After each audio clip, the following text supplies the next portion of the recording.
자, 보도록 합시다. 자, 창의문은 그러면 일지망으로해서 신청을 했구나? 아니야? 왜? 원래 일지망은 어디였어? 한백고? 그렇지. 근데 한백고는 안 되고 창의고가 된 거야? 그렇구나. 창의고. 자, 좀 실제로 이제 작년 기출 문제나 이런 것들 선생님이 좀 봤었거든. 그러니까 보니까 좀 창의고 같은 경우는 문학이나 이런 것들은 교과서에 좀 충실한 편인데 약간 좀 독특하게 작년 같은 경우 나왔던 게 이제 독서 지문, 모의고사 독서 지문을 이제 선생님이 수업하시고 이제 관련된 지문 내용을 이제 그 변형한 문제들 이런 문제들이 좀 많이 출제가 됐었어. 근데 난이도는 그렇게 어렵지는 않아, 솔직히. 그런데 물론 이거는 또 선생님 기준일 수도 있고 이제 학생들마다 좀 느끼는 게 천차만별이긴 합니다. 알겠죠? 그래서 일단 창의고 같은 경우는 어떻게 보면 문학, 문법, 이제 독서 이거를 조금 골고루 이제 필요로 하는 그런 요소를 작년 같은 경우에는 많이 채용을 했었어요. 알겠죠? 근데 사실 올해는 또 이제 어떻게 될지 몰라요. 이제 올해부터는 완전히 개정 교과가 돼가지고 책이 완전히 다 달랐어요. 그래서 기존 교과서 같은 경우는 원래는 이제 한 권으로 1년을 공부를 했는데 이제는 중학교처럼 1학기 한 권, 2학기 한 권에서 2권으로 나와요. 알겠죠? 그래서 근데 국어는 솔직히 크게 변화는 없어요. 솔직하게 얘기하면 크게 변화는 없고 기본 베이스 이제 문학 거기에 이제 추가로 이제 뭐 문학도 시, 소설 이런 거 1학기 쪽에는 1학년 1학기 쪽에는 대부분이 현대문학으로 구성이 되어 있습니다. 근데 2학기에 들어가면 이제 조금 고전도 나오기 시작을 하거든요. 그래서 이번에 이제 그 창의고 교과서를 이제 살펴봤더니 이제 비상파 교과서를 채용을 해가지고 지금 현재 사용을 하고 있어요. 알겠죠? 그래서 비상파 교과서도 그렇고 다른 교과서도 마찬가지지만 일단 기본적으로 1학기 때는 현대문학 베이스에 이제 그 외에 화작 같은 것들 문법 같은 경우는 이전하고는 순서만 좀 달라졌어. 그래서 이전에는 처음에 의문의 변동이랑 한글 맞춤법이 같이 나오고 그 다음에 이제 뭐 문법 요소, 중세국어 이런 것들이 나왔는데 이제 개정 교과서 과정에서는 1학기 때 의문의 변동, 그 다음에 문법 요소 해가지고 높임법, 시제 이런 것들 나오고 이제 2학기 때 한글 맞춤법이랑 중세국어 이렇게 나오게 돼요. 알겠죠? 그래서 기본적으로 이제 우리가 그런 부분을 중심으로 공부를 할 건데 그나마 이제 조금 달라졌다라고 보는 거는 문학이 조금 어려워지긴 했어요. 사실 원래는 고2 교과서에 나오던 문학 작품들이 대거 이제 고등학교 1학년 교과서에 많이 실리게 됐으니까 조금 그런 면에서는 학생들이 약간 문학을 좀 더 어렵게 느껴지지 않을까 그런 생각은 좀 많이 하고 있고 거기에 이제 또 최근 문학들이 좀 많이 실렸어요. 고등학교 1학년 교과서에. 그래서 비상박 교과서 같은 경우는 이제 소설로 이제 관내군실이라고 하는 소설이 실려가 있는데 이게 약간 우리나라에서 만든 SF 소설이에요. 그러니까 좀 서양 작품으로 친다면은 그 예전에 영화로도 만들어진 작품이긴 한데 그 외에 뭐 기억을 전달하는 기억 전달자 같은 그런 내용의 작품입니다. 그래서 사람들이 살아생전의 기억을 마인드라고 하는 도서관에다가 저장을 하게 되고 이제 그걸 통해서 이제 엄마의 기억을 떠올려 보기 위해서 갔는데 엄마의 기억이 사라진 엄마는 자기가 살아생전에 소멸을 요구했었던 그런 내용의 소설이거든요. 그래서 이렇게 어떻게 보면 비인간이 오히려 인간을 닮아가고 인간이 오히려 자연을 거스르려고 하는 소멸이라는 자연을 거스르려고 하는 모습으로 나오는 그런 작품이 실려있기는 해요. 근데 그런 작품들은 좀 너무 생소하기 때문에 바로 배우면 아마 좀 힘들 겁니다. 알겠죠? 그래서 그거는 나중에 학기 중에 우리가 공부를 하는 걸로 하고 그래서 일단 그 실제로 지금 나눠준 책은 우리 학생들이 1월 달부터 2개월을 기준으로 선생님이 만들어 놓은 책이에요. 전부 다. 알겠습니까? 근데 사실 이거를 우리는 이제 한 달이라는 시간 정도밖에 없잖아. 그렇지? 그래서 다 배울 수는 없고 한 절반 정도를 수업을 하게 될 거고 그리고 이제 그 절반 수업은 대부분이 이제 뭡니까? 비상학 교과서 중심의 작품으로 우리가 수업을 할 거예요. 그래서 이번 주는 먼저 첫 번째 문학 바로 산속에서라고 하는 시를 중심으로 먼저 진도를 나갈 겁니다. 알겠습니까? 자, 준비됐습니까? 자, 이제 나이덕 시인의 산속에서라고 하는 시가 이제 비상박 교과서에 실려 있고 그리고 한 작품 더 실려 있는 게 이제 나중에 배우는 윤동주의 길이라고 하는 시가 있어요. 그래서 이 두 작품이 비상박 교과서에 실려 있습니다. 그러면 먼저 오늘 산속에서부터 한번 살펴보도록 합시다. 알겠죠? 자, 나이덕 시인 같은 경우는 일종의 그런 생명 그리고 작은 존재 이런 것들에 대한 소중함을 시로 많이 표현했던 그런 작품이에요. 알겠죠? 그래서 뭐 중학교 때 많이 배우는 작품 중에 보면 뭐 배추의 마음이라든지 이런 작품들을 쓴 사람이 나이덕 시인입니다. 알겠습니까? 자, 그런 걸 중심으로 해서 우리가 보도록 합시다.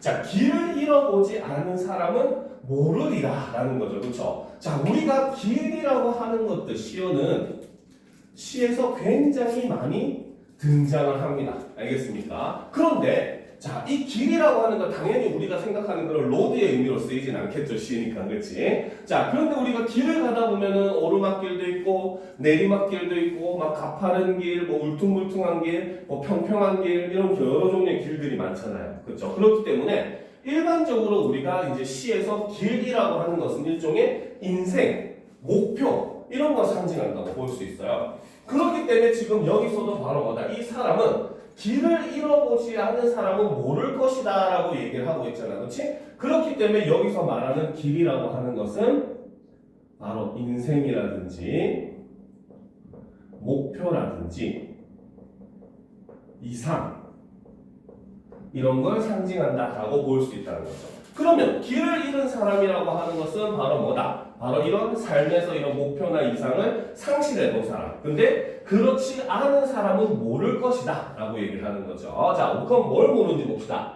터덜거리며 걸어간 길 끝에 멀리서 밝혀져 오는 불빛의 따뜻함을 이라는 겁니다. 자, 이런 거 우리 선생님이 국어를 항상 하면서 아이들한테 강조하는 게 있어요. 국어를 잘하려면 뭘 해야 된다? 바로 상상을 잘해야 된다 라고 얘기를 합니다. 알겠죠? 자, 우리 친구가 산속에서 지금 한밤중에 길을 잃었어. 그래서 터덜터덜 걸어가고 있어. 근데 저기서 불빛 하나가 반짝하고 빛나는 게 보여. 분명히 저건 별빛은 아닌데 사람의 집불빛 같은 거야. 그랬을 때 기분이 어떻겠어? 그치? 굉장히 좋고 안도감이 느껴지고 할 거 아니야. 그치? 그리고 이제 사람들은 바로 그 빛을 보면서 아, 이제 이 헤매는 것이 끝나겠구나 라고 하는 일종의 희망을 가지게 되겠죠. 그러니까 여기서 멀리서 밝혀져 오는 이 불빛이라고 하는 것은 바로 무엇을 상징한다? 희망을 상징한다 라고 볼 수 있다는 거죠. 그러니까 어떻게 보면 그런 헤매는 것을 끝내줄 수 있는 그러한 희망이다 라고 볼 수 있습니다. 알겠습니까? 자, 그럼 다음 연도로 가봅시다. 막무가내의 어둠 속에서, 자, 어둠이라고 했는데 그냥 어둠이 아닌 막무가내의 어둠이라고 얘기를 하고 있죠. 그렇죠? 그러면 여기서 얘기하는 막무가내의 어둠이다 라고 하는 것은 바로 뭐다? 암울한 현실을 나타낸다. 자, 그러면 이 시에서 그 뭡니까? 화자는 바로 자기가 처해 있는 상황을 굉장히 암울하고 부정적으로 지금 바라보고 있다는 거죠. 그렇죠? 그래서 막무가내라고 하는 말을 집어넣음으로써 어둠의 의미를 더욱더 강조해주고 있다라고 볼 수 있습니다. 알겠죠? 그래서 막무가내의 어둠 속에서 누군가 맞잡을 손이 있다는 것이, 그렇죠? 자, 우리가 이렇게 이것도 역시 상상을 해보면은 이런 막무가내의 어둠 속에 누군가 내 손을 딱 잡아줘. 그러면 또 안도감을 느끼겠지. 그렇지? 그렇기 때문에 누군가 맞잡을 손이라고 하는 것은 바로 위로, 포용 이런 의미로 볼 수 있다는 거고, 이것이 있다는 것은 바로 뭐다? 인간에 대한 얼마나 새로운 발견인지라는 거죠. 즉 인간이라고 하는 존재는 바로 뭐다? 내가 누군가의 손을 잡으면서 위로를 느낄 수도 있지만 또 반대로 내가 누군가의 손을 잡아주면서 위로가 되는 존재도 될 수가 있다는 거죠. 그렇죠? 자, 산속에서 밤을 맞아본 사람은 알리라 라는 거죠. 그래서 여기서 밤이라고 하는 것도 바로 위에 얘기했던 막무가내 어둠과 같은 의미로 우리가 볼 수 있습니다. 알겠죠? 그래서 밤을 맞아본 사람은 알리라. 그 산에 갇힌 작은 지붕들이, 자, 이 작은 지붕들, 자, 이것들이 바로 뭐다? 거대한 산줄기보다 얼마나 큰 힘으로 어깨를 감싸주는지라는 거야. 즉, 내가 산속에서 길을 잃고 밤이 맞이해버렸어. 근데 그때는 바로 뭐야? 거대한 산줄기보다도 그 산 안에 있는 작은 집들이 오히려 나에게는 뭐다? 포용과 위안이 될 수 있다는 거죠. 그러니까 이것도 역시 위로, 포용의 의미가 될 수 있고, 위에서 얘기했던 누군가 맞잡을 손과 비슷한 의미가 된다라고 볼 수 있다는 거죠. 알겠죠? 그래서 그런 집들이 있을 때 이것들이 오히려 거대한 산줄기보다 얼마나 큰 힘으로 어깨를 감싸주는지, 나를 위로해주는지라는 거죠. 자, 그러면 이제 마지막 예언으로 봅시다. 먼 곳의 불빛은 나그네를 쉬게 하는 것이 아니라 계속 걸어갈 수 있게 해준다는 것을이라는 거죠. 즉 바로 뭐다? 여기서 얘기하는 먼 곳의 불빛이라고 하는 것은 바로 아까 얘기했던 희망이 된다는 거고, 희망이나 이상이 되는 거고. 자, 이것은 바로 뭐다? 나그네를 쉬게 하는 게 아니래요. 그러면 나그네를 쉬게 하는 것이라고 하는 것은 바로 뭐다? 바로 움직임을 멈추는 것. 그리고 일종의 제자리에서 이제 그 뭡니까? 머무는 것, 일종의 현실에 안주하는 것. 이런 걸 의미한다는 거죠. 그런데 이 희망은 나그네를 쉬게 하는 게 아니라 어떻게 해준다? 계속 걸어갈 수 있게 해준다라고 얘기를 한다는 거죠. 즉 희망이 있기 때문에 사람은 바로 뭐다? 자신의 목표를 향해서 걸어갈 수 있는 힘을 얻게 된다라는 거죠. 그렇죠? 그래서 계속 걸어갈 수 있게 해준다라고 하는 것은 바로 뭐다? 일종의 나아갈 수 있는 원동력이 되어준다. 희망을 이루기 위해서 노력할 수 있는 일종의 동기가 된다. 이렇게 얘기하는 시가 바로 이 나희덕의 산속에서라는 거죠. 즉 바로 뭐다? 산속이라고 하는 그런 암울한 공간 속에서 더군다나 밤이라고 하는 시간이 되었기 때문에 그런 알 수 없는 암울한 공간에서 오히려 먼 곳의 불빛은 사람이 그 불빛으로 나아가게 해주는 하나의 뭡니까? 원동력이 되어줄 수 있다는 걸 노래하는 시가 바로 이 나희덕의 산속에서라고 하는 시입니다. 알겠습니까? 자, 그런데 이제 이것과 비슷하게 교과서 좀 심화 작품도 우리가 한번 살펴볼 필요가 있어요. 나희덕의 그 복숭아 나무 곁으로라고 하는 작품이 있습니다.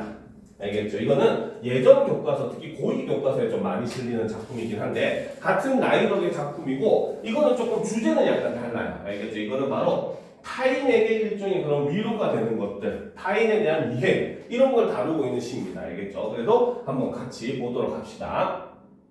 자, 너무도 여러 겹의 마음을 가진 그 복숭아 나무 곁으로, 자, 여기서 말하는 그 복숭아 나무, 이게 바로 시적 화자가 바라보는 시적 대상이 되겠죠.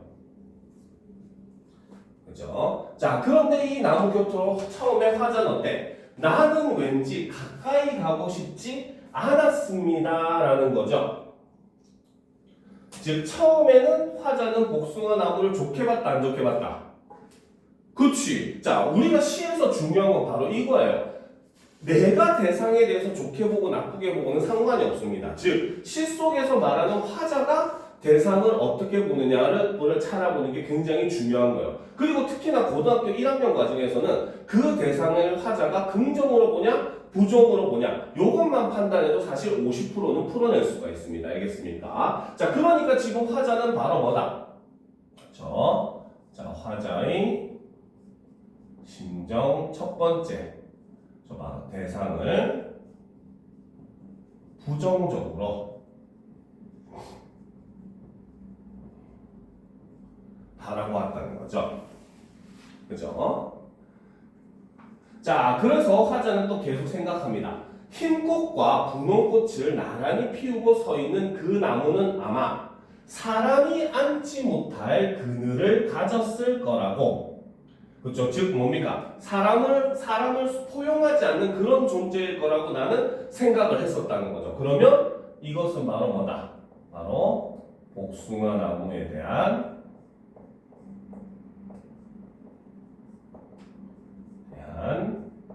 선입견, 고정관념 이런 게 된다는 거죠. 그 나무를 겪어보지도 않고 쟤는 이럴 거야 라고 생각을 하고 대상을 부정적으로 봤다는 겁니다. 그래서 화자는 어때? 멀리로만 지나쳤을 뿐입니다 라고 해서 대상을 가까이 하지 않았다는 거죠. 알겠죠? 자, 그러면 다음으로 보도록 합시다. 자, 하지만 이제 화자는 생각을 합니다. 흰 꽃과 분홍 꽃 사이에 수천의 빛깔이 있다는 것을. 자, 하지만 이 복숭아 나무는 바로 뭐다? 사실 위에서 얘기했던 흰 꽃과 분홍 꽃만이 아니라 그 속에는 수천의 빛깔이 있다는 거죠. 이것은 바로 뭐다? 바로 대상의 개성, 이라고 될 수 있다는 거죠. 그렇죠? 바로 다양한 면목 이런 의미로 볼 수가 있다는 거죠. 자, 그런데 이제 화자는 뭐야? 나는 그 나무를 보고 멀리서 알았습니다 라는 겁니다. 그렇죠? 즉, 자, 여기서 이제 화자는 바로 뭐다? 대상에 대한 인식이 변화를 하게 되는 거죠. 그래서 심정 두 번째는 그렇죠? 바로 대상을 이해하게 되더라는 겁니다. 알겠습니까? 자, 그런데 이 시는 사실 함정이 하나가 있어요. 알겠습니까? 그거는 바로 뭐냐면, 자, 여기서 보면 나는 그 나무를 보고 멀리서 알았다고 했잖아. 그치? 즉, 멀리서 알았다라고 얘기를 함으로써 사실 아직 바로 뭐다? 시적 화자와 대상 사이의 거리가 아직도 멀다. 즉 우리가 일반적으로 이런 비슷한 유형의 시들을 봤을 때 가장 많이 쓰는 방식 중에 하나가 바로 뭐냐면 멀리서 봤을 때는 내가 이렇게 생각해서 부정적으로 봤는데 막상 가까이 가보니까 그렇지 않았더라. 그래서 가까이 감으로써 깨달음을 얻게 되는 그런 경우가 많거든요. 근데 이 작품은 좀 독특하게 멀리서 보고 선입관을 갖고 있었는데 오히려 멀리서 계속 그걸 관찰하다 보니까 그 대상의 새로운 면모를 보게 되는 그런 모습을 보여줘요. 즉 시적 화자와 대상 사이의 거리가 가까워지지 않았음에도 화자는 깨달음을 얻게 되었다라고 하는 게 이 시의 가장 큰 특징 중에 하나입니다. 알겠죠? 자, 그럼 계속 보도록 합시다. 눈부셔 알았습니다. 피우고 싶은 꽃빛이 너무 많은 그 나무는, 그래서 여기서 말하는 이 꽃빛이라고 하는 것은 바로 복숭아 나무가 바라는, 그렇죠? 복숭아 나무의 이상, 꿈 이런 걸로 볼 수 있겠죠. 그래서 외로웠을 것이지만 외로운 줄도 몰랐을 것입니다. 그 여러 겹의 마음을 읽는데 참 오래 걸렸습니다 라고 해서 그 여러 겹의 마음을 읽는 것, 이것은 바로 뭐다? 대상에 대한 이해를 의미한다 라고 볼 수 있다는 거죠. 알겠습니까? 그래서 멀리서 봤을 때 처음에는 선견을 가지고 부정적으로 봤는데 멀리서 이제 계속 관찰하다 보니까 그 대상의 이런 다양한 면을 보게 되고, 그러면서 그 대상이 가지고 있었을 많은 꿈과 이상을 생각하며 그 대상을 이해를 하게 되었다라는 거죠. 그렇죠? 자, 그 다음 이연을 봅시다. 자, 흩어진 꽃잎들 어디 먼데 닿았을 무렵. 그렇죠? 지금 이제 그 꽃이 지고, 그렇죠? 이제 여름이 오고 가절이 바뀌겠죠. 그 무렵 조금은 심심한 얼굴을 하고 있는 그 복숭아 나무 그늘에서 가만히 들었습니다. 저녁이 오는 소리를이라고 돼 있어. 그렇지? 자, 여기서 보면 일단 원래는 문장 구조를 하면 어떻게 해야 돼? 저녁이 오는 소리를 가만히 들었습니다 해야 올바른 문장이잖아요. 그렇죠? 그래서 여기서는 바로 문장의 순서를 바꾸는 도치법을 사용하고 있다라는 거죠. 자, 그리고 이제 여기서 지금 화자는 바로 뭐다? 그 복숭아 나무 그늘에서 들었다고 해서, 그러면 복숭아 나무와 화자의 거리가 어떻게 됐습니까?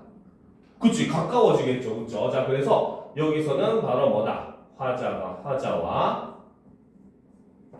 대상 사이의 거리가 가까워지더라는 거죠. 알겠습니까? 그래서 일종의 대상에 대한 완전한 이해를 가지게 되는 겁니다. 그래서 여기서 이제 가장 핵심적으로 볼 것은 바로 뭐다? 처음에 멀리서 고정관념을 가졌다가 멀리서 깨닫게 되고 대상의 참모습을 깨닫게 되고, 그래서 화자는 그때서야 깨달은 이후에 대상에게 가까이 가는 그런 모습을 보여주는 게 이 시의 구성 방식이에요. 알겠죠? 가장 대표적으로 이것과 함께 실렸었던, 예전에 문학 교과서에 실렸던 작품인데, 이 시와 함께 실렸었던 작품이 바로 윤도현의 윤도현이었나? 맞나요? 갑자기 작가 이름 생각 안 나는데, 그 간격이라고 하는 시가 있습니다. 알겠죠? 그 간격이라고 하는 시가 바로 뭐냐면, 멀리서 나무를 봤을 때는 나무들이 촘촘히해서 숲을 이루는 줄 알았는데, 숲이 불에 다 타버리고 나중에 그 숲에 갔을 때 그 나무와 나무 사이에는 간격이 있다는 걸 깨닫게 되거든요. 그러니까 이 시 같은 경우는 멀리서 선입견을 가졌다가 가까이 가서 모습을 보고 깨달았는데 이 시는 멀리서 깨달음을 얻고 가까이 갔다는 거예요. 이런 게 핵심적으로 우리가 비교하는 그런 내용이 돼요. 알겠습니까? 그래서 여러분 주의를 하고 보도록 합시다.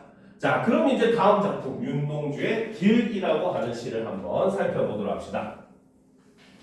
준비됐습니까? 그렇죠? 자, 이 윤동주 시인은 요거 하나는 좀 알아둘 필요가 있어요. 윤동주 시인의 핵심은 바로 반성과 성찰 그리고 부끄러움의 시인입니다.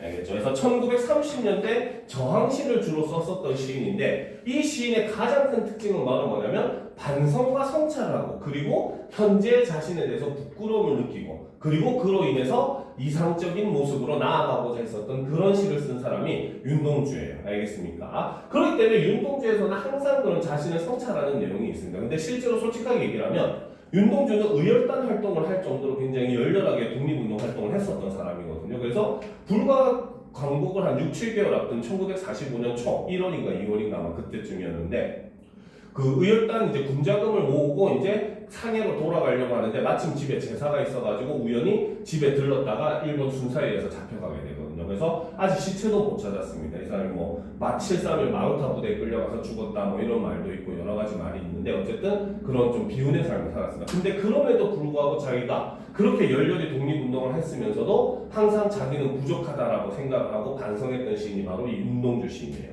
근데 특히나 이제 이 길이라고 하는 시도 그렇고 이제 교과서 시마노나 선생님이 실어도 또 다른 고향이라고 하는 작품도 마찬가지인데 자 여기서는 특히나 윤동주의 또 다른 시품 중에 하나가 바로 뭐냐면 현실적 자와 이상적 자 사이의 갈등이 드러나는 게 윤동주의 또 다른 시품입니다. 알겠죠? 이런 것도 윤동주 시에서 알아두면 굉장히 도움이 되는 내용이에요. 알겠죠? 자, 그러면 이제 이런 걸 우리가 머리에 염두에 두고 윤동주의 길이라고 하는 시를 한번 살펴보도록 합시다. 알겠죠? 자, 봅시다. 잃어버렸습니다. 처음에 이제 밑도 끝도 없이 잃어버렸다고 시작을 하고 있어. 그렇지? 자, 무엇을 잃어버렸는지 봅시다. 무엇을 어디다 잃었는지 몰라. 즉, 자기는 지금 무엇을 잃어버렸는지 지금 모른다고 하는 거죠. 자, 그런데 미리 이제 결과로 먼저 얘기를 해준다면 사실 여기서 화자가 잃어버린 무엇인가는 바로 뭐다? 이거는 이상적 자아가 된다는 거죠. 혹은 자아의 모습으로 보지 않는다면 일종의 이상, 꿈 이런 걸 의미한다라고 볼 수 있다는 거죠. 자, 그러니까 화자는 무엇을 어디다 잃었는지 몰라. 두 손이 주머니를 더듬어 길에 나아갑니다 라는 거죠. 그래서 자신의 주머니를 지금 더듬더듬 거리는 거. 즉 뭡니까? 잃어버린 걸 찾기 위한 행동이죠. 근데 아까 얘기했듯이 잃어버린 거라고 하는 것은 이상, 꿈, 자신의 이상적 자아라고 얘기를 했잖아요. 그렇죠? 그러면 바로 뭐다? 주머니를 이렇게 더듬는 행위라고 하는 것은 바로 뭐다? 자아 성찰의 행위가 된다. 즉 잃어버린 이상을 찾기 위한 그러한 행위, 노력이 된다라고 볼 수 있다는 겁니다. 알겠습니까? 자, 그러면 다음 면으로 넘어가 보도록 합시다. 자, 돌과 돌이 끝없이 연달아 길은 돌담을 끼고 갑니다라는 거죠. 자, 아까도 얘기했지만 길이라고 하는 시어는 많은 시에서 일종의 인생을 상징한다고 볼 수 있다는 거야. 그러면 여기서 이 화자가 처한 인생은 바로 뭐다? 돌과 돌이 끝없이 연달아 있는 그런 길이라는 거야. 생명체가 있습니까? 없습니까?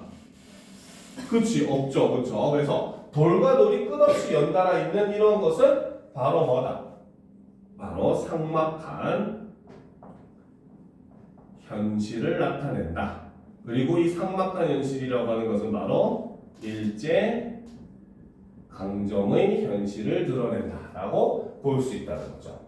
자, 그러니까 바로 이 길은 돌담을 끼고 걸어가게 된다는 거죠. 담은 쇠문을 굳게 닫아 길 위에 긴 그림자를 굳게 들이우고라는 거죠. 그렇죠? 그래서 이 담들이 바로 뭐다? 쇠문을 굳게 닫아버렸답니다. 그러면 쇠문을 닫았기 때문에 사실 이제 뒤에 내용을 보면은 다음 저편에 또 다른 날 이상적 자아가 있다고 얘기를 하거든요. 그러면 지금 현재 이상적 자아와 현실의 자아는 서로 붙어 있다, 떨어져 있다. 응? 다음 쇠문이 딱 굳게 닫혀 있잖아. 그럼 사이에 닫혀 있으니까 떨어져 있겠죠, 그렇죠? 즉 바로 뭐다? 여기서는 이상과 현실의 단절을 의미한다 라고 볼 수 있다는 거죠. 그렇죠? 그래서 다음은 쇠문을 굳게 닫아 길 위에 긴 그림자를 들이우고, 그래서 여기서 긴 그림자라고 하는 것도 바로 뭐다? 암울한 현실이라는 거죠. 왜? 화자가 걸어가는 길인데 거기에 그림자가 드리워져 있대. 그럼 그 길이 어두워 보일 거 아니야, 그렇지? 그리고 아까 얘기했듯이 길은 일종의 사람, 화자가 살아가는 인생, 삶을 의미한다는데 그 삶이 어두운 그림자에 덮여 있는 거니까 암울한 현실을 나타낸다고 볼 수 있다는 거죠. 자, 길은 아침에서 저녁으로, 저녁에서 아침으로 통했습니다라는 거. 즉 바로 시간의 순환이 지금 드러나고 있다는 거. 즉 일종의, 그러니까 길이라고 하는 게 바로 일종의 인생을 나타낸다, 삶을 나타낸다라고 볼 수 있다는 겁니다. 자, 계속 봅시다. 돌담을 더듬어 눈물 짓다. 쳐다보면 하늘은 부끄럽게 푸릅니다라는 거죠. 즉 내가 하늘을 바라봤는데 내가 기분이 어떻다? 너무 부끄럽더라라고 얘기하는 거죠. 즉 여기서 부끄럽다라고 하는 게 바로 뭐다? 자아 성찰의 결과가 되더라는 거죠. 앞에서 주머니를 막 더듬으면서 나를 반성을 해봤는데 나는 역시 하늘을 보기에는 아직은 부끄러움이 있는 그러한 존재구나라고 생각을 했다는 겁니다. 알겠습니까? 자, 그래서 풀 한 폭이 없는 이 길을 걷는 것은, 자, 아까도 얘기했지만 지금 길은 돌과 돌이 이어져 있는 이 길이었고 여기에 풀 한 폭이조차 없다는 거죠. 여전히 바로 뭐다? 삭막한 현실을 나타내는데, 하지만 화자는 이 길을 걷고 있습니다. 계속해서. 그렇죠? 바로 뭐다? 자아 성찰을 계속해서 한다는 거죠. 그런데 그 이유는 바로 뭐다? 담 저쪽에 내가 남아있는 까닭이고, 즉 담 저쪽에 또 다른 내가 있대요. 그렇죠? 도플갱어가 있는 것도 아닐 테고 내가 분신술을 쓴 것도 아닐 거 아니야. 그렇지? 그러면 여기서 말하는 내 담 저쪽에 있는 나가 바로 이상적 자아가 된다는 거죠. 그래서 화자가 추구하는 거, 이상적인 모습을 가진 자아라고 볼 수 있다는 거죠. 자, 그리고 내가 사는 것은 다만, 그러면 여기서 이 담 이쪽에서 그 걸어가고 있는 나라고 하는 존재는 바로 뭐다? 현실적 자아라고 본다는 거죠. 그죠? 그러니까 이 내가 사는 것은 다만 바로 뭐다? 잃은 것을 찾는 까닭입니다 라는 거지. 그치? 즉 바로 내가 이렇게 끝까지 길을 걸어가는 거, 내 자신을 자꾸 성찰을 하는 것은 바로 뭐다? 이상적인 나를 뭡니까? 회복하고자 한다는 거라고 볼 수 있다는 거. 그래서 이것은 바로 뭐다? 이상적 자아의 회복을 소망하는 그런 모습을 담고 있다는 거죠. 그래서 내가 살아가는 이유는 바로 뭐다? 내가 잃어버린 것, 즉 나의 이상적인 그런 모습을 뭡니까? 다시 찾고 이루기 위해서다라고 이야기를 하면서 마치는 시가 바로 이 윤동주의 길이라고 하는 시입니다. 알겠습니까? 그래서 윤동주의 길은 이렇게 이상적 자아와 현실적 자아의 자아가 존재를 하고, 그리고 항상 마지막은 바로 뭐다? 그 이상적 자아로 나아가고자 하는 희망, 의지를 드러내면서 마무리를 하는 게 윤동주 씨의 특징이 되는 거예요. 알겠죠? 그래서 이런 모습을 가장 잘 보여주는 게 다음에 나와 있는 윤동주의 또 다른 고향이라고 하는 작품입니다. 알겠습니까? 자, 이거는 쌤이랑 같이 또 보도록 합시다. 알겠죠? 자, 어떻게 보면 자아와 자아 사이의 대립을 가장 극명하게 보여주는 시가 바로 이 윤동주의 또 다른 고향입니다. 알겠습니까? 자, 그러면 좀 올려놓고 보도록 합시다. 자, 고향에 돌아온 날 밤에라고 돼 있어. 그치? 자, 그런데 이 시의 제목이 또 다른 고향이야. 그리고 시를 한번 다 읽어보면 알겠지만 맨 마지막에 화자가 추구하는 것도 또 다른 고향으로 가자라고 표현을 하고 있어요. 알겠죠? 그러면 또 다른 고향으로 가자라고 하니까 화자는 또 다른 고향을 긍정으로 본다는 거야? 부정으로 본다는 거야? 가자라고 했으니까 긍정이잖아. 그렇지? 그렇기 때문에 그것과 대비돼서 여기서 이 고향이라고 하는 공간은 바로 어두운 현실을 나타낸다. 이렇게 볼 수 있습니다. 알겠습니까? 거기다가 이 고향에 돌아온 시간이 바로 뭐다? 밤이 되겠죠. 그렇죠? 그래서 이 밤도 역시 암울한 현실을 나타냅니다. 자, 그런데 플러스 하지만 이 밤의 화자는 뭡니까? 결과적으로 자신을 지금 반성을 하는 행위를 하거든요. 그렇기 때문에 이 밤이라고 하는 시간은 바로 자성찰의 시간이 되기도 해요. 나를 반성하는 시간이 되기도 합니다. 알겠습니까? 자, 그래서 지금 화자는 고향에 돌아온 날 밤에, 그것도 밤에, 그쵸? 내 백골이 따라와 누웠다라고 얘기를 하죠. 자, 일단 여기서 시에서 나라고 하는 사람이 등장하면 이 사람이 바로 시에서 얘기하는 시적 화자죠. 그러니까 이 시의 특징하면 시적 화자가 겉으로 드러난다. 맞는 말이 되는 겁니다. 알겠죠? 그런데 자신의 모습을 지금 백골이라고 지금 표현을 한 거예요. 그렇죠? 자, 해골이죠. 그렇죠? 공포 영화 아닙니다. 알겠습니까? 그래서 자신을 이렇게 해골이라고 표현을 했는데, 자, 미리 이제 결과적으로 얘기를 해주면은 이 백골이라고 하는 게 바로 현실적 자아. 즉, 현실에 안주하려는 마음이 된다는 거죠. 알겠습니까? 자, 그러니까 이제 그 백골이 따라와서 나와 한 방에 누웠다. 즉 바로 나에게 이런 뭡니까? 현실에 안주하고자 하는 마음이 생겼다. 이런 의미로 볼 수 있다는 거죠. 자, 어두운 방은 우주로 통하고 하늘에선가 소리처럼 바람이 불어온다라는 거죠. 자, 여기서 지금 방이라고 하는 공간도 어둡다는 거야. 그렇지? 바로 이곳은 폐쇄된 공간을 의미하고, 그렇죠? 역시 이것도 암울한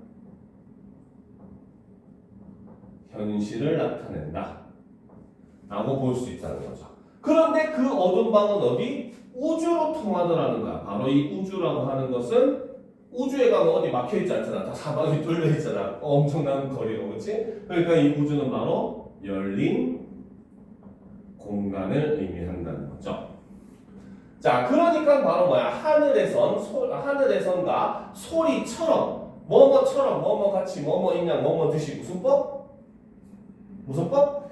이런 건 알아야 됩니다. 알겠죠? 처럼이라고 하는 거는 비유, 그 중에서도 직유의 방식을 사용을 해요. 이런 내용을 중학교 때는 이걸 중심으로 물었다면 고등학교에는 이제 이 시를 설명하는 하나의 선지로 나옵니다. 알겠습니까? 그래서 뭐 비유법을 사용을 하고 있다 이런 것도 이 시에 대한 설명을 옳은 것 틀린 것은 이런 걸로 나올 수가 있어요. 알겠죠? 그래서 소리처럼 바람이 불어온다라는 거죠. 그래서 여기서 이 바람이라고 하는 존재, 자, 이것이 바로 뭐야? 나를 폐쇄된 공간에서 열린 공간으로 보내줄 수 있는 존재죠. 그렇죠? 그렇기 때문에 요 바람이라고 하는 것은 자아성찰에, 즉 화자가 열린 공간으로 나아가기 위해서는 자아성찰이 필요했다는 거죠. 그래서 이 바람이 자아성찰의 매개체가 된다는 겁니다. 알겠습니까? 자, 그럼 계속 보도록 합시다. 어둠 속에서 곱게 풍화작용하는 백골을 들여다보며, 자, 어둠은 역시 마찬가지 부정적인 현실, 암울한 현실이에요. 일제강점에, 그치? 근데 거기서 풍화작용이라고 하는 거는 뭡니까? 풍화작용 혹시 뭔지 알아요? 들어는 봤는데, 그치? 바위 같은 게 바람이 불고 이제 이래가지고 그 뭡니까? 바람에 깎여가지고 조금씩 이제 그 뭐 깎여 나가는 그런 걸 우리가 풍화작용이라고 얘기해요. 알겠습니까? 그러니까 지금 백골이 지금 풍화작용하니까 자꾸 깎일 거 아니야, 그렇지? 즉 바로 뭐다? 본질적인 자아의 상실을 이렇게 풍화작용이라고 하는 과학 용어로 사실 설명을 했어요. 알겠죠? 그러니까 잃어버려가는 그런 모습이라는 거죠. 실제로 이제 윤동주 평전이 있거든요. 윤동주의 친구였던 사람이 윤동주가 죽고 나서 윤동주의 삶을 이제 전기문을 썼는데 거기서 한 대목이 나와요. 바로 이 풍화작용이라고 하는 시어가 써놓고는 아무리 생각해도 좀 시적이지 않다라고 생각을 해가지고 고치려고 그렇게 고생했는데 결국은 고치지 못했다 이런 내용이 나옵니다. 왜? 과학적 용어가 하다 보니까. 알겠죠? 그래서 이 어둠 속에서 곱게 풍화작용하는 백골을 들여다보면, 그렇죠? 여기서 말한 이 백골이 아까 앞에서 말했던 백골, 바로 현실적 자아가 된다는 거죠. 그래서 백골을 들여다보면 눈물 짓는 것이 내가 우는 것이냐, 백골이 우는 것이냐, 그리고 아름다운 혼이 우는 것이냐라고 되어 있어요. 그렇죠? 자, 여기서 일단 백골은 아까 얘기했듯이, 그렇죠? 아까 얘기했듯이 현실적 자아입니다. 그렇죠? 자, 그리고 지금 여기서는 사실 다른 시와는 다르게 자아가 3개가 등장을 하는 거예요. 알겠죠? 그래서 백골은 아까 얘기했듯 현실적 자아고, 그리고 여기서 얘기하는 아름다운 혼이라고 하는 것은 바로 이상적 자아가 됩니다. 자, 그런데 이제 그 사이에 눈물 짓는 것이 내가 우는 것이냐라고 해서 나라는 존재가 등장을 하잖아요. 그렇죠? 그러면 여기서 이 나는 바로 뭐냐? 바로 이상과 현실 사이에서 갈등하는 자아가 된다는 거죠. 이게 굉장히 중요한 요소입니다. 이 시에서 알겠죠? 그래서 내가 우는 것은 백골이 우는 것이냐, 아름다운 혼이 우는 것이냐라는 거죠. 자, 지조 높은 개는 밤을 새워 어둠을 짓는다.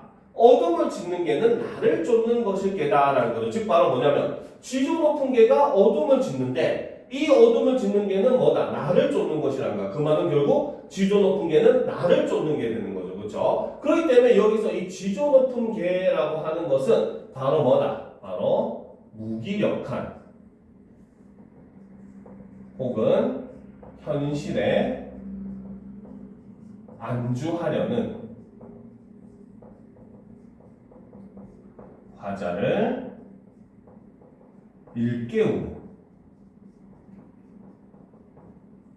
존재다라고 볼 수 있다는 거죠. 멍멍 짖으면서 너는 일로 가냐 절로 가야 돼 하고 쫓아내주는 그런 존재라는 겁니다. 알겠습니까? 그러니까 이 지조 높은 개는 뭐야? 밤을 새워 어둠을 짓는다라는 거죠. 바로 이거는 부정적인 현실에 대한 저항이 된다는 겁니다. 알겠습니까? 그리고 이제 이 어둠을 짓는 개는, 그렇죠? 나를 쫓는 것일 게다라는 걸 통해서 바로 뭐다? 그 본질적인 나를 찾도록 일깨워주는 존재가 바로 지조 높은 개다라는 거죠. 알겠습니까? 자, 그러면 이제 마지막 연으로 가보도록 합시다. 가자. 그렇죠? 쫓기우는 사람처럼 가자. 자, 화자는 지금 가자라고 함으로써 바로 뭐다? 여기서는 청유형, 함께 하자는 거죠. 그렇죠? 바로 청유형 어미를 사용을 하고 있습니다. 그렇죠? 그리고 어떻게? 쫓기우는 사람처럼 가자. 백골 몰래, 그래서 여기서 백골 아까 현실적 자아죠. 그렇죠? 그래서 백골 몰래 아름다운 또 다른 고향에 가자라는 거죠. 그러면 여기서 말하는 또 다른 고향이라고 하는 것이 바로 뭐다? 이상적 공간. 그렇죠? 즉 이상적 자아가 존재하는 그런 공간. 그렇죠? 일종의 뭡니까? 이상을 회복한 공간이 된다 라고 볼 수 있다는 거죠. 알겠습니까? 그러니까 지금 여기서 사실 이 청유형 어미를 사용한 이유가 있다는 거야. 바로 그것은 뭐다? 누구에게 지금 하자라고 하는 거다? 바로 자기 자신에게 이렇게 얘기를 하는 겁니다. 알겠습니까? 그렇기 때문에 청유형 어미를 사용을 함으로써 바로 뭐다? 화자의 의지를 강조해주는 이러한 효과도 있다라는 겁니다. 알겠습니까? 그래서 결국 이렇게 뭡니까? 그 현실적 자아랑 이상적 자아 사이의 분열을 극복하고 이상적 자아로 나아가고자 하는 내용으로 마무리하는 시가 바로 이 윤동주의 또 다른 고향이라고 하는 작품이에요. 알겠습니까? 자, 그러면 이제 윤동주의 별 해는 밤까지만 살펴보고 일단 쉬는 시간을 가지도록 합시다. 알겠죠? 자, 요건 이제 다른 교과서에 실려있는 작품이긴 한데 그래도 이제 사실상 우리가 고등학교 과정이라고 하는 것은 고등학교 1학년 때부터 사실 교과서 내용만 나오지 않아요. 아무리 교과서 중심으로 출제를 하는 선생님이라도 알겠죠. 그래서 다른 작품들과의 그런 연계성이라든지 이런 걸 많이 그 질문을 하는 그런 내용들의 수능형 문제가 많이 나오기 때문에 사실 공부하는 방식부터 중학교랑은 좀 많이 달라집니다. 그래서 지금 고등학교는 교과서 실린 작품만 공부하면 안 돼요. 알겠죠? 그래서 이런 것도 우리가 한번 살펴보도록 합시다. 자, 계절이 지나가는 하늘에는 가을로 가득 차 있습니다 라는 거죠. 자, 그러면 지금 이 화자가 있는 시간은 바로 가을이라는 거죠. 바로 계절적 배경이 되죠. 자, 그런데 우리 친구는 가을 하면 좀 어떤 분위기가 떠올라? 가을. 자꾸 상상을 많이 해야 돼. 가을하면 어떤 느낌이 듭니까? 그치. 가을 하면은 좀 두 가지 의미로 우리가 많이 써요. 하나는 일종의 수확을 하는 풍요의 계절, 천고마비의 계절, 하늘은 높고 말은 살찌는 그런 계절이라고도 얘기하지만 반면에 단풍이 지고 나면 이제 그것이 잎들이 서서히 떨어지고 앙상한 겨울로 넘어가는 일종의 쓸쓸한 계절이기도 하거든요. 그렇기 때문에 이 가을이라고 하는 배경을 통해서 바로 쓸쓸함의 이미지를 이렇게 주더라는 거죠. 알겠습니까? 자, 그래서 계절이 지나가는 하늘에는 가을로 가득 차 있습니다. 나는 아무 걱정도 없이, 자, 여기서 역시 마찬가지 시적 화자가 겉으로 드러나고 있죠. 그래서 이 시적 화자는 바로 뭐다? 아무 걱정도 없이, 즉 바로 순수함의 상태라는 겁니다. 백침이죠, 그렇죠? 걱정이 하나도 없는 거지. 자, 가을 속의 별들을 다 해일 듯 합니다. 그래서 여기서 별을 해는 행위 자체가 바로 그 그리움의 행위고 자기 성찰의 행위이기도 합니다. 알겠습니까? 자, 그럼 좀 보도록 합시다. 자, 가슴 속에 하나 둘 새겨지는 별을 이제 다 못 해는 것은, 그래서 지금 가을밤 어느 날 밤에 화자는 지금 하늘에 있는 별을 하나하나 세고 있었다는 거죠. 근데 그 별을 다 못 해는 이유는 바로 뭐다? 첫 번째는 쉬 아침이 오는 까닭이요. 그죠? 좀 있으면 이제 아침이 오니까 날이 새면은 별이 하나둘 안 보이게 되다 결국은 안 보이게 될 것이고, 그러니까 나는 별을 다 셀 수 없다는 거죠. 그렇죠? 이거는 별을 세지 못하는 일종의 현실적 제약이 된다 라고 볼 수가 있어요. 알겠죠? 자, 하지만 또 한편으로 화자는 생각합니다. 내일 밤이 남은 까닭이요.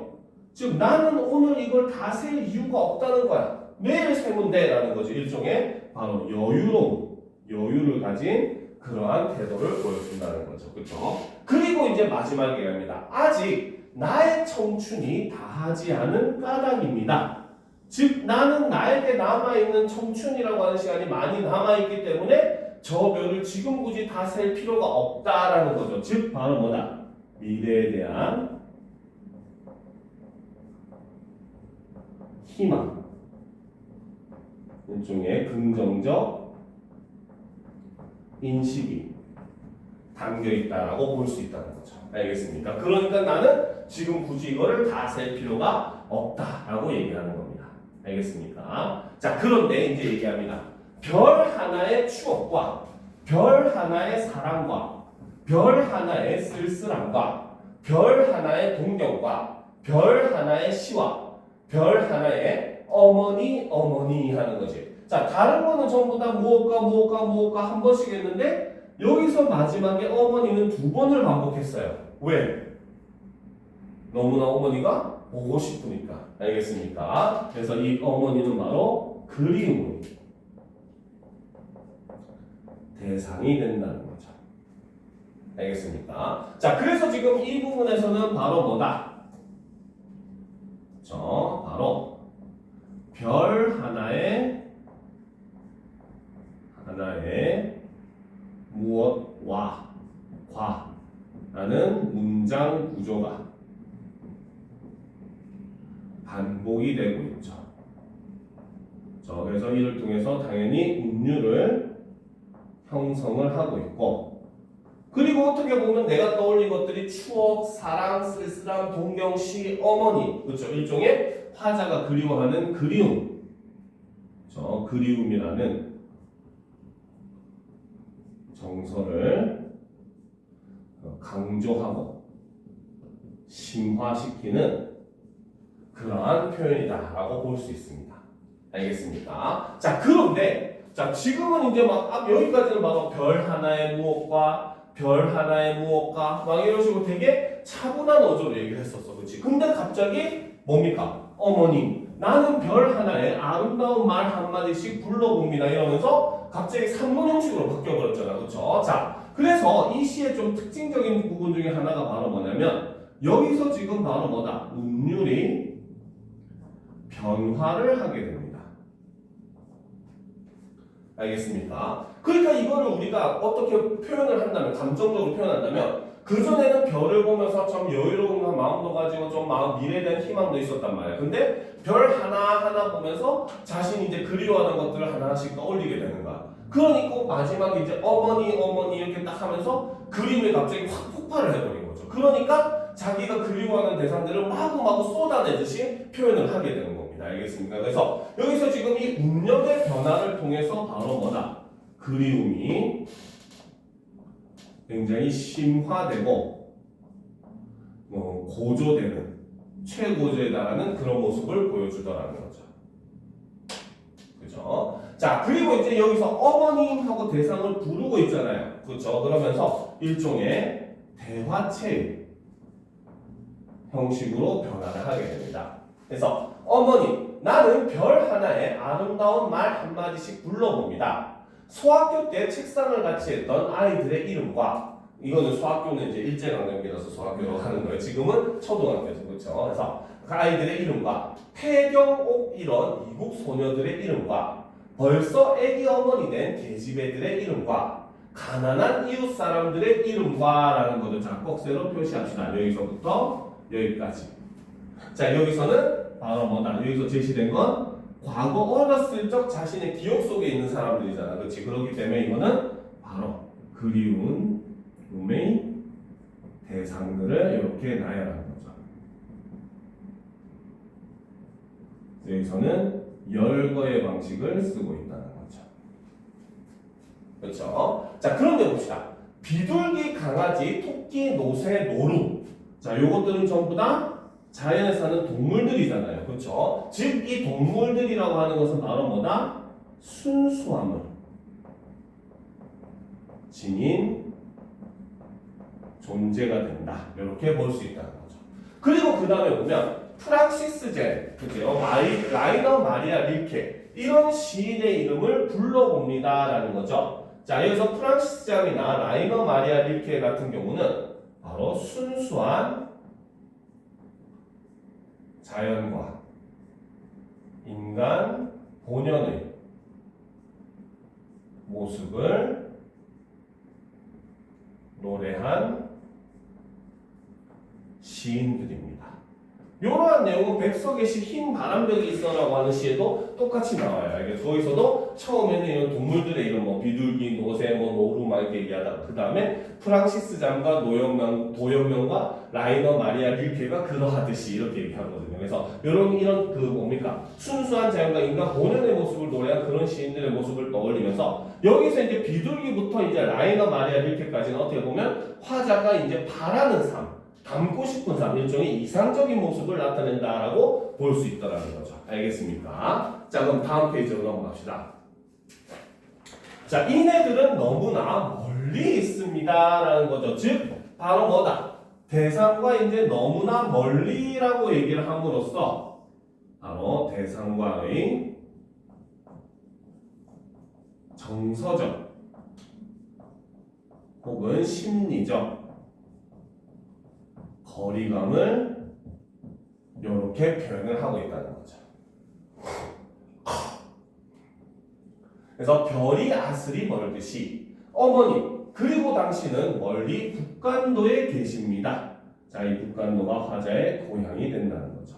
실제로 이제 윤동주는 이제 그 대학생이 되면서 일본에 유학 생활도 하게 되고 그리고 아까 얘기했듯이 의열단 활동을 하면서 막 상해라든지 만주라든지 이런 데서 생활을 하게 돼요. 알겠죠? 그러면서 이제 고향을 그리워하는 그런 마음을 이렇게 담고 있다라고 볼 수 있다는 거죠.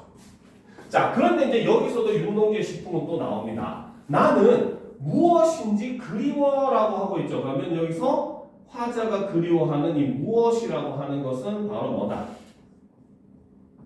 이상적 자아의 모습이 된다는 겁니다. 알겠죠? 실제로 우리가 뭐 생명파시들이 얘기를 하는데 인간이 이상을 추구하는 것은 어떻게 보면 인간의 근원적인 모습이다 이렇게 얘기를 하거든요. 알겠죠? 그러다 보니까 당연히 인간이 그런 이상을 추구하는 것 자체를 그리움, 그 향수로 표현하는 경우도 굉장히 많아요. 그래서 나는 무엇인지 그리워 이 많은 별빛이 날린 언덕 위에 내 이름자를 써보고 땅에다가 자기 이름을 썼대. 즉 자기를 어떻게 하는 거야? 돌아보는 행위가 되는 거야. 그렇죠? 그래서 이것은 내 이름자를 써보는 것은 바로 자아성찰의 행위가 되는 것이고 그런데 이제 그걸 보니까 나는 마음에 안 들어서 어떻게? 흙으로 덮어버렸습니다 라는 거죠. 즉 내가 자아성찰을 해봤더니 내 스스로가 어떻게 느껴지더라? 왜 덮었겠어 자기 이름을? 자랑스러워서? 아니겠죠. 바로 부끄러움을 느꼈다는 거죠. 알겠습니다. 자, 그래서 이제 다음으로 넘어갑시다. 자, 따는 밤을 새워 우는 벌레는 부끄러운 이름을 슬퍼하는 까닭입니다 라는 거죠. 자, 여기서 밤을 새워 우는 벌레. 자, 이 벌레가 우는 이유는 바로 뭐다? 부끄러운 이름을 슬퍼하기 때문이라는 거야. 근데 지금 부끄러운 이름을 슬퍼하는 사람은 벌레입니까? 화자입니까? 그렇지. 그렇기 때문에 이건 중요합니다. 고등학교에 무조건 시험에 나온 내용 중에 하나죠. 바로 이 벌레는 감정이입의 대상이 된다는 거죠. 그래서 화자의 감정이 집어넣어지는 것을 우리는 감정이입이라고 합니다. 알겠습니까? 그래서 따는 밤을 새워 우는 벌레는 부끄러운 이름을 슬퍼하는 까닭입니다. 그러나, 자, 그러나라고 하는 건 앞에 내용과 뒤에 내용이 어떻게 이어져? 그렇지. 그렇기 때문에 시에서 그러나라고 나오면 무조건 시상의 전환이다. 이렇게 보시면 됩니다. 알겠습니까? 그래서 그러나 겨울이 지나고, 그렇죠? 겨울이라고 하는 것은 바로 혹독한 현실이 되겠죠. 그래서 이 겨울이 지나고 나의 별에도 봄이 오면, 자, 그러면 이 봄이라고 하는 것은 바로 광복, 독립 이런 의미로 볼 수 있고, 그래서 겨울과 봄은 서로 대조적인 의미를 가진다라고 볼 수 있겠죠. 됐습니까? 그래서 봄이 오면 무덤 위에 파란 잔디가 피어나듯이, 그렇죠? 파란 잔디가 무덤 위에서 피어난다. 무덤은 죽음인데 그 죽음 위에 파란 잔디가 피어난다는 것은 일종의 재생, 부활의 이미지가 드러나는 거죠. 자, 그렇기 때문에 이렇게 피어나듯이 내 이름자 묻힌 언덕 위에도, 내 이름자 묻힌 언덕이라고 하는 건 무슨 뜻이겠어? 내 이름이 묻혀있는 언덕이래. 바로 자기가 묻혀있는 무덤이 되겠죠. 그렇죠? 그래서 내 이름자 묻힌 언덕이라고 하는 것은 바로 자신의 무덤을 얘기하고, 이거는 자기 희생에 대한 의지를 드러낸다라고 얘기합니다. 그리고 이렇게 자신을 희생하고자 하는 이런 의지를 우리는 문학적으로 뭐라고 하냐면 속죄양 모티브라고 해요. 굉장히 좀 어려운 내용이긴 하죠. 모티브라고 하는 건 일종의 이야기 구조, 구성 이런 거로 보시면 되거든요. 그래서 속죄양 모티브는 바로 뭐다? 나를 희생을 해가지고 어떤 걸 이루려고 하는 걸 우리는 속죄양 모티브다라고 해요. 그래서 속죄양 모티브는 원래는 유대교 종교적인 그 행사에서 나온 말인데, 유대교에서는 이제 사람이 죄를 지으면은 자신의 죄를 용서받기 위해서 자신의 양을 잡아서 신에게 바치는 그런 풍습이 있었대요. 그러니까 양은 바로 뭐야? 주인을 위해서 희생을 당한 거잖아요. 그렇지? 그래서 이렇게 자기를 희생하려고 하는 걸 이제 속죄한 모티브다라고 문학에서 얘기합니다. 그래서 내 이름자 묻힌 언덕 위에도 자랑처럼 풀이 무성할 거외다라는 거죠. 그렇죠? 즉 바로 뭐다? 그때가 되면은, 나의 광복이 오게 되면은 바로 뭐다? 나는 내가 이제 광복을 위해서 물론 희생을 하겠지만, 물론 내 희생을 통해서 광복이 오지 않겠지만, 그래도 이제 나는 바로 뭐다. 그날 광복을 위해 희생을 한 거기 때문에 그때는 내 이름도 자랑스러워질 것이다 라고 이야기를 하면서 작품을 마무리하고 있다는 거죠. 그래서 이렇게 바로 이상적인 모습, 즉 그 나라를 위해서 희생하고자 하는 그런 화제의 의지가 담긴 시가 바로 이 윤동주의 별 해는 밤이라고 하는 작품입니다. 알겠습니까? 자, 지금 55분 정도 됐으니까 10분 정도 쉰 다음에 이어서 하도록 합시다. 5분에 알겠습니까? 그래서 다음에 문법으로 갈 거예요.